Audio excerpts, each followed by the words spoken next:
for CEOs and millionaires.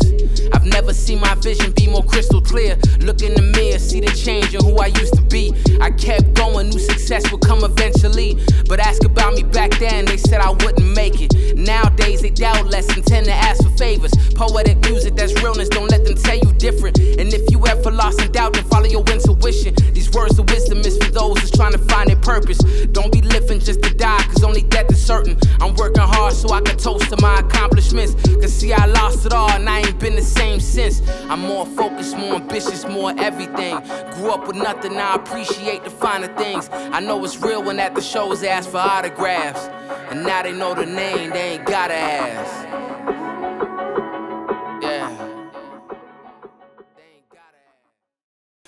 First of all, thanks for doing this. Make sure we're good. Make sure everything is good to go. Main thing is just, a lot of people don't know a lot about the Negev. We're talking with the audience generally is people that aren't, Jewish or anything. So maybe can you talk about Yerucham just a second, like where it's at, like what makes it unique, and why you're living there now? So let's start with the fact that it's our birthday. That means that before 72 years, Yerucham was established. Exactly. Wow, it's a good day. It's the second day of Shvat. Okay. Of the Hebrew months. It's the day that all the pioneers arrived and start to create a different reality in the desert of Israel. So happy birthday to Yerucham. Yeah. 12,000 people. Oh. I must say that we are very proud because the achievement in education, in employment, in higher education, in meaningful service in the army are very high. We are growing in 4.5% every year. The meaning of that the natives are not living anymore the town. And more than that, young couples from middle class are coming to settle. So Yerucham, we are about the land size of Tel Aviv. We are big and we wish to double ourselves in 10 years. I'm so proud to be the mayor of this town. I have born and raised in Yerucham. 1 month ago exactly, I lost my last grandmother out of 7 grandfather and grandmother, including great grandmothers that came from Morocco in the 60s to settle and to make what they were so desired about, to come to the Holy Land of Israel. So thanks to them, we are here and we are proud.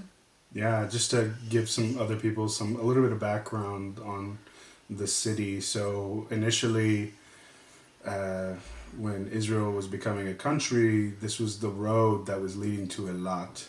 And basically, the country had to populate areas for security, but then also to make sure that there wasn't everybody just living in the center of the country. And initially, it was about like 14 tents of people that were coming, making aliyah, and they were dropped off in Yerucham to slowly start the city and what it became today. So it's a interesting history. Some of it is a little bit different than what the average aliyah story is, because a lot of people didn't know exactly what was happening. They didn't know where they were. They were thinking they were closer to Jerusalem than they thought.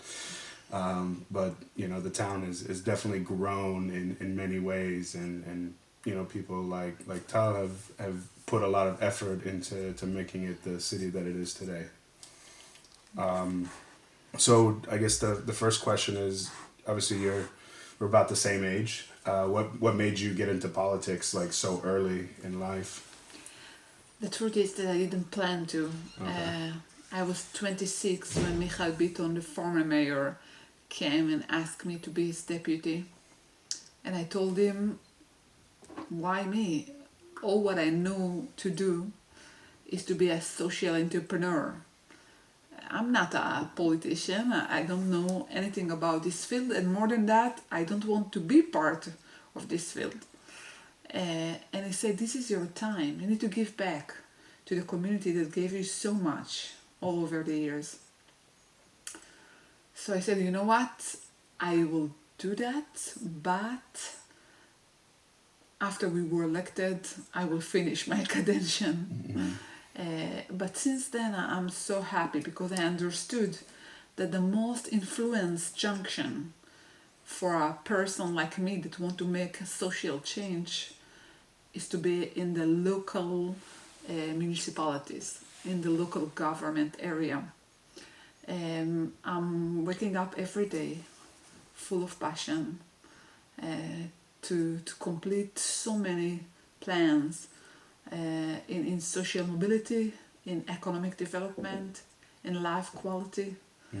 And I feel that God blessed me because I don't know so many people that have some meaningful life like I have. For sure. And then since you've been there most of your life, if you had to tell somebody what the spirit of somebody that lives in Yerucham is, like how would you talk about the people in that way? Like what's different about Yerucham people versus even Beersheva or even the middle of the country? I think that the people of my town are looking for simple life. I think they prefer to have a meaningful life than to have entertainment life. The fact that we are so united community, the fact that they can initiate in every subject they are wishing for, the fact that they choose every day to stay in the far desert of Israel and to say that they are proud of being Yerucham citizens, telling a lot about them. And this is our magic. Right. Truly, we don't have a lot of fortune. We have ground, we have sun energy, we have the best people in the world. Yeah. And that's why we are succeeding in different terms that other peripheries are not. Yeah. What I've gotten just from talking with people in the area is just the biggest thing is I think that our people here have generally the same values, but it's the order of the values that's important. And in Ramat Negev specifically, in Yerucham, the biggest value for people is community. And you can see it every day with the collection of people that are working hard together to make a difference, like from the regional councils, the city municipalities and things like that. But then you just feel like you're at home here, like you feel like you know people in a different way. And people, like even the high school kids here, we were talking before you got here, and they were like, why are you here? They don't even realize they have something special here until they're going to go somewhere else. They're going to be in the army. And then they're going to come back and they're like, wow, I had a great childhood. I had a great family life, in that way, because everybody knew who I was and all that stuff. But I think it's going to take them some time to realize. And it's going to get different and better as time goes on. With that, thinking about forward, you've been in your position now, you've had to deal with a lot of different challenges with Corona, with other things, but let's talk about the ultimate vision, like how you think about Yerucham in the future in 10, 20 years. Like what do you think is going to be the next kind of big stuff that's going on in Yerucham for the city and for the people? First is technology. Yeah. We are moving from being a traditional industry town to a high technology situation. The second issue is that we are doubling. So the meaning of that we will be at least 20,000 people each the town. We have 5 new neighborhoods with different communities, and we are proud, and we are still trying to preserve our advantage, the community advantage.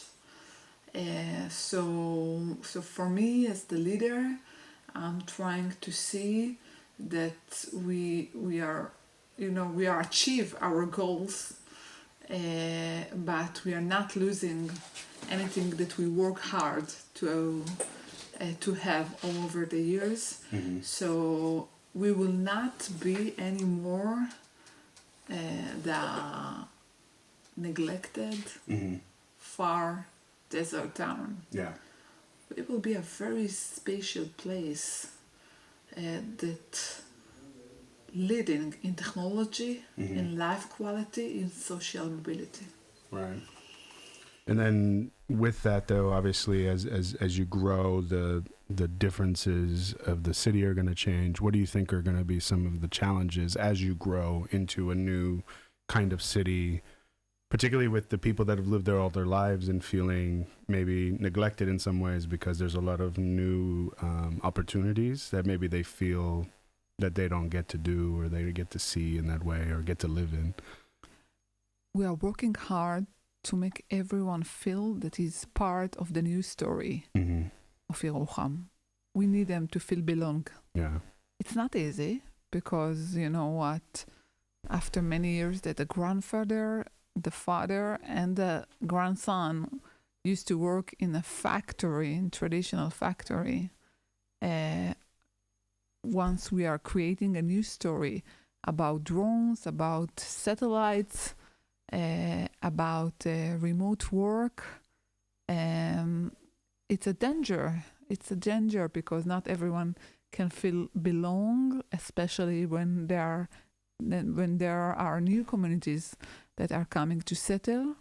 But my main mission is to let them truly the feeling that they are belong, and let's admit that without them nothing was happened. Right.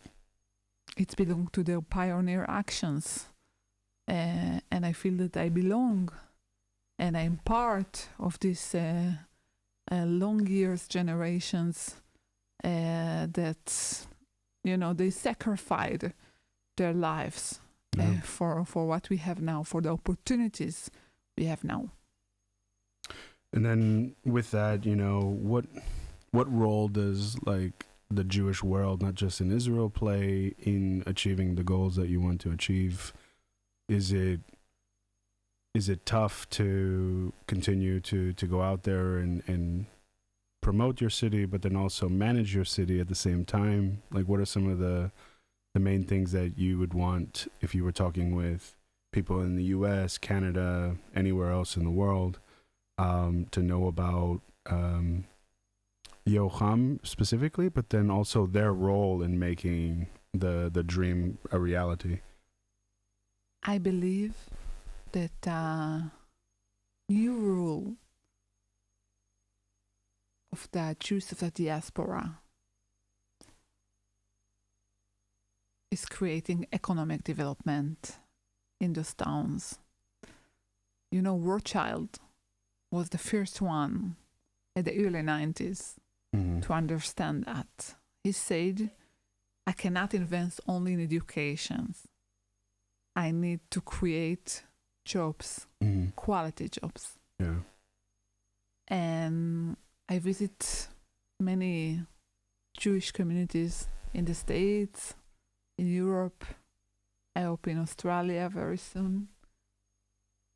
And I'm telling them that the main role of our partnership, of our mutual existence, is to make sure everyone has the prosperity. Everyone is on the train and not only the strong ones. Yeah. And I must add that I feel very committed to those communities because after many years, we get this incredible support we can give back. Mm-hmm. We are strong enough to do that. Yeah. And I feel very committed and responsible for their lives, for the Jewish that are living abroad. And I wish we could do more for them. But we cannot forget what's happened here at the last 72 years. You know, we are celebrating our birthday. Mm.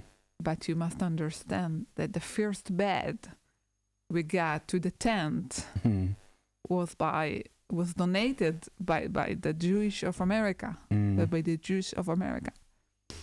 So we are doing this journey for many years in education, in welfare, in culture, in health. And this is the time to give back. Yeah. It's interesting you mentioned that because I don't know if you heard, but in Colorado we had a big fire. Like 1,000 homes were destroyed, and it was nice to hear. We were talking with the regional council here in Ramat Negev, and they put together a campaign just to show support, and even if it was like 100 shekels a person or whatever, but to say that, you know, 1,000 people felt the need to help out some families or whatever. You know, I think it speaks the volumes between the. It's a real partnership. It's not just tzedakah going one way, you know, and the ideas and stuff like that. So I could totally understand where you're coming from and like the vision on eventually when you get to a certain level, you're allowed to be reciprocal where it goes both ways. So that's really awesome that that you can do that already in some capacity, and then it's going to continue to grow as the city grows and has more opportunities. With that, you know, at some point, do you feel that diaspora Jews will not have the same role anymore in providing for Israel the way it has, based on the younger kids coming here and they're seeing that they go to Tel Aviv, they go to Jerusalem, they see a very thriving country in many ways, and then they see only these areas and they're like, why would you ask me to donate to something when you have skyscrapers, you have a lot of businesses, you have high tech, you have this and that, you know, like I don't need to donate my money, but if you want to have a connection, I'm okay with that. Like, what do you think about how the world is changing in that way, where the connection with Israel from a spiritual level is a little different now than before? Mm-hmm. I think that both sides want to feel meaningful each other. Mm-hmm. So economic development is a one way to feel meaningful. Yeah. Because you invest, you get back your money, but you do impact investment. Yeah. But as I mentioned before, we are strong enough to give back. Mm-hmm. When I'm dreaming to send our fighters to 1 year in the States, helping to security missions, mm-hmm. I see the win-win situation, because they will have English time to practice. They will feel connected to the security and the community needs of those amazing partners. Mm-hmm. And, you know, we want to say it proudly. We care about you. Mm-hmm. Truly, we care about you, and we are aware of your needs. Mm-hmm. By Jewish identity, by security, we can help you. Yeah. And we are strong enough to do that. Yeah.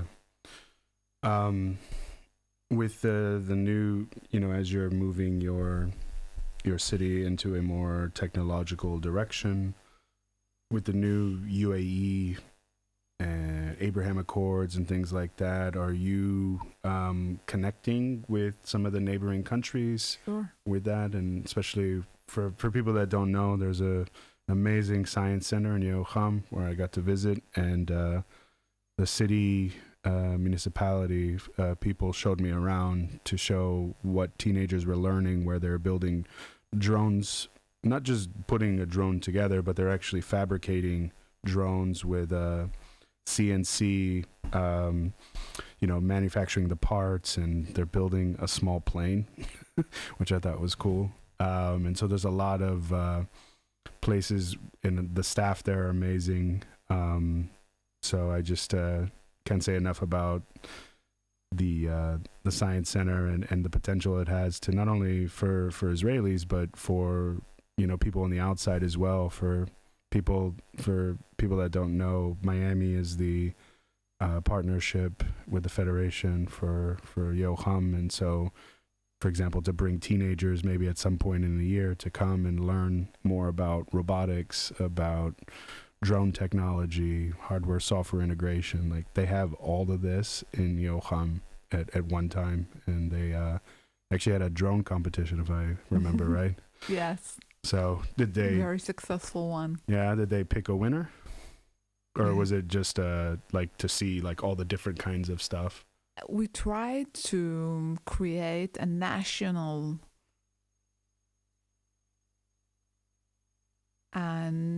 infrastructure for drones. Mm-hmm.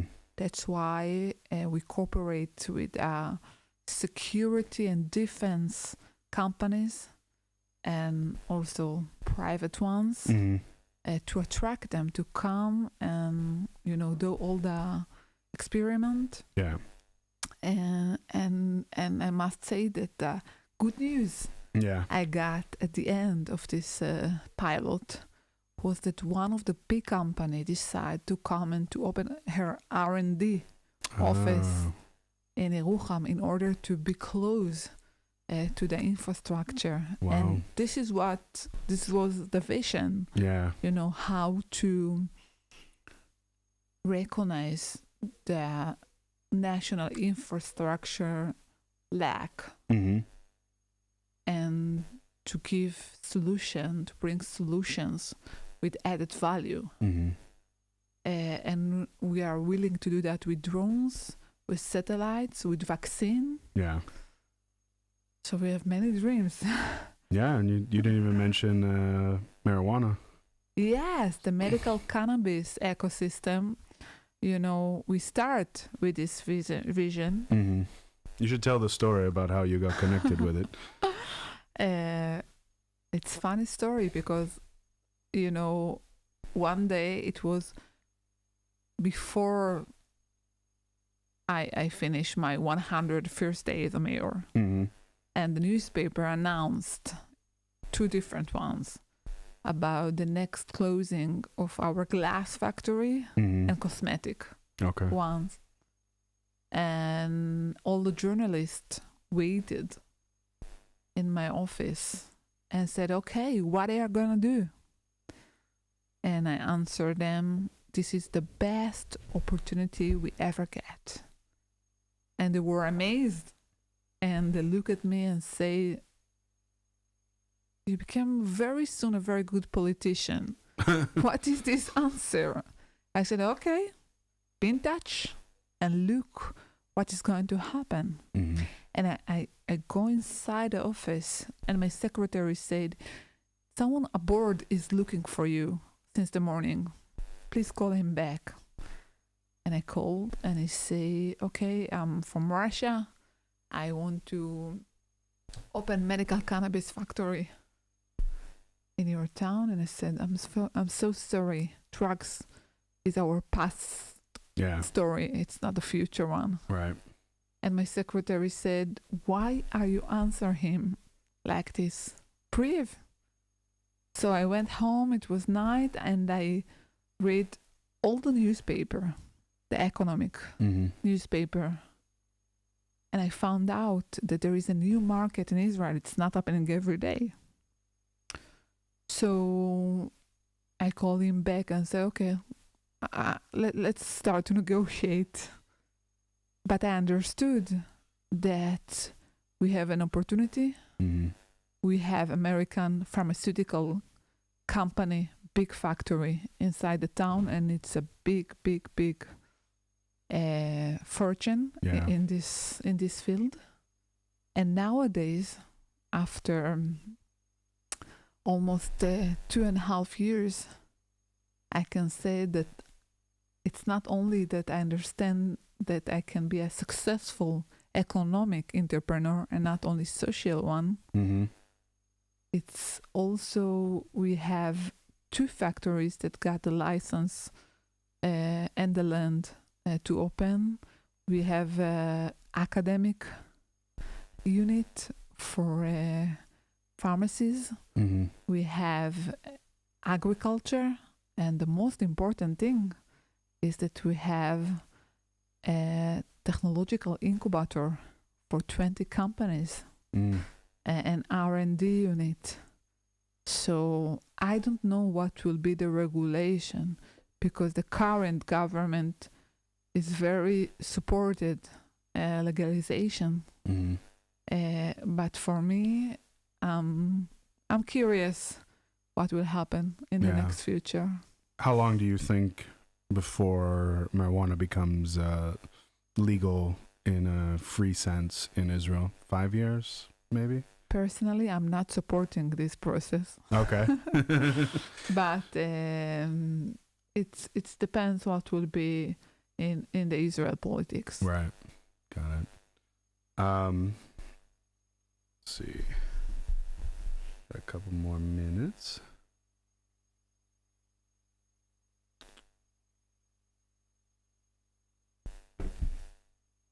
And so lastly, if people are coming to Israel, they're wondering to get a different experience, to come and see something that maybe they didn't see before. Maybe they're thinking about coming to Yerucham. Can you name 3 things that they can see in Yerucham that would be different from somewhere else they would go? In 10 years? 10 years, even now, even something. I wish, I pray, I work hard that we will have in 10 years 1,000 quality new jobs, 20,000 people, 5 new neighborhoods. Okay. And the best education system in the region. This is what I'm willing for. I wish to be elected again in 2 years, because it's long process. You cannot just start and go. So I wish, and you know what? I have the best team in the world for those missions. Yeah. They are so passionate. They are so qualified. And I pray God, He will keep bless us, that we will that we will succeed. No, that's great. No, I know you're a busy person, especially. Thank you so much for taking the time today, out of all days, to come and hang out. Pleasure. Yeah. So thanks again. I hope to get the message out as much as I can about Yerucham and the region in itself, and show the diversity that we have here. Even though some of it's the same, obviously, it's very different from each space. As you came over here and saw the different things, and you guys have some other things going on, and it's constantly changing. The last time I was here was 4 years ago. I didn't see this high school here 4 years ago. It's the beautiful high school in the region. Yeah. I must admit, and we hope to have more and more partnership. Yeah. Between Yerucham secular high school and this one. I've heard so many good words. Yeah. About it. No, I think it's great. I just can't say enough about how things are going here. But thank you again for your time. I know you're a busy person, and thank you. We'll go from there. The show is produced by myself, Ben, out of Denver, Colorado. Be sure to subscribe to the show wherever you consume the content. Audio versions are available on Apple Podcasts, Spotify, Google, Amazon, and a ton of others. As far as the full shows go and clips of the show, YouTube is the best place to view it. Instagram would be another one to see the clips. Big shout out to Mike Xavier, a hip-hop artist based out of Vegas and LA, who allow us to use his music for the show. He also produces a show called Hip Hop and Poetry owns renowned photos, and check his music out and anything else that he's got going on in Vegas or online and social media as well. One last thing, if you know someone interesting that you think would bring value to the audience in some way, by all means, email me or get in touch via social media, and I would love to hear your thoughts on like who would be one of those type of people. Thanks so much, and look forward to continuing to produce for you guys.